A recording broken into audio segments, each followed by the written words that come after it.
Let's go to Joel Rubin, who's the former Deputy Assistant Secretary of State during the Obama administration. And Joel, the fact that this one-on-one meeting only went 40 minutes and now they're into the expanded meeting, can we read anything into that? Well, certainly it's good to have an expanded meeting, and it's critical that all the players are at the table.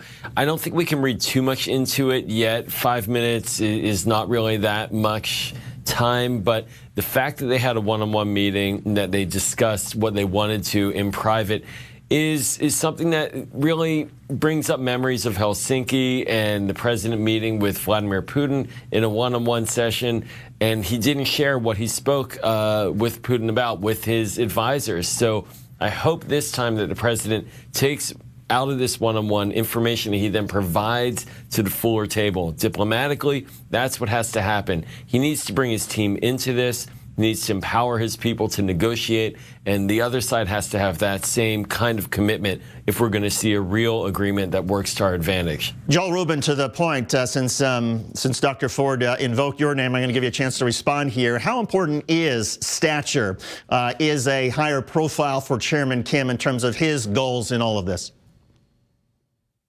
Well, that's been a long-time objective of the North Koreans.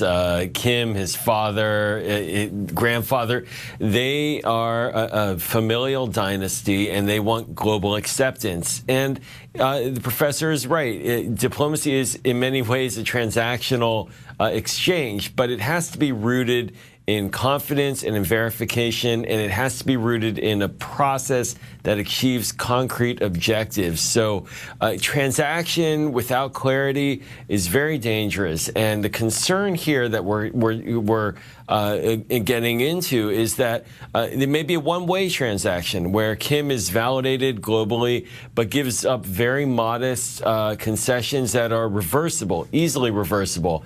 And that is not a win for the United States, and we can't get him back in the box of international isolation after this, and that's what's very concerning. Hopefully that's not what's going to come out of this, that we will get more, but clearly the trend from the first meeting till now is that that kind of legitimacy has given Kim an advantage in these negotiations.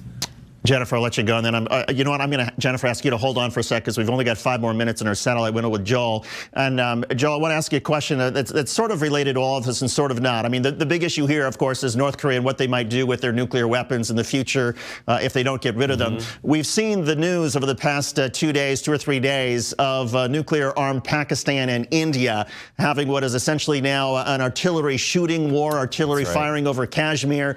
For the first time, Indian warplanes, for the first time in more than 50 years, they actually bombed targets inside Pakistan. Pakistan has shot down an Indian warplane. India has shot down a Pakistan warplane. There was a meeting in which Pakistan's prime minister on this day had with the group that oversees his country's nuclear weapons. While we have you, how serious, how dangerous is the India-Pakistan conflict as it stands tonight? You just laid out a very dangerous scenario. It's one which can flare up at a moment's notice, and it just has. And these are 2 nuclear-armed states that have no love lost for each other. And the history has shown us in this conflict that if outsiders don't get in the middle and start engaging aggressively diplomatically to stop the fighting, it can escalate and get much worse. President Bush, I was at the State Department years ago as a career officer. President Bush sent his team out there. He engaged. He had Secretary Powell and others, Richard Armitage, make sure that the fighting stopped. And that's what needs to happen now. But unfortunately, there aren't many people at home to take care of this. We don't have a senior appointed Assistant Secretary of State for South Asia. We don't have a special representative anymore for Pakistan. That office was shut down by Rex Tillerson, the previous Secretary of State. So we're very thin. And the president is off in North Korea, which is good, but it means that this is flaring up now. And one thing to add to that is that the White House initially made comments that essentially backed India rather than taking a position of an honest broker to try to stop the conflict.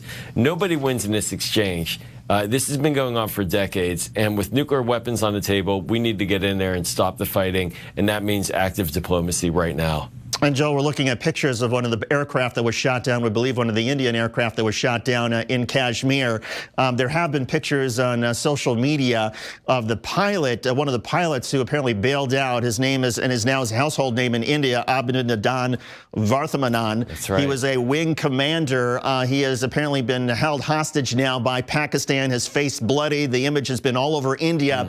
That certainly riles up India in terms of their relationship with Pakistan. So, in fact, there's the picture now. How dangerous does this change the situation when you have essentially an entire country which is infuriated that one of their pilots appears to have been bloodied, may be mistreated by Pakistan, and you have some calls in Pakistan for some harsh treatment of this pilot because he was bombing their country? Yeah, so it goes into an emotional space. And remember here what Dan was even saying a moment ago about Otto Warmbier.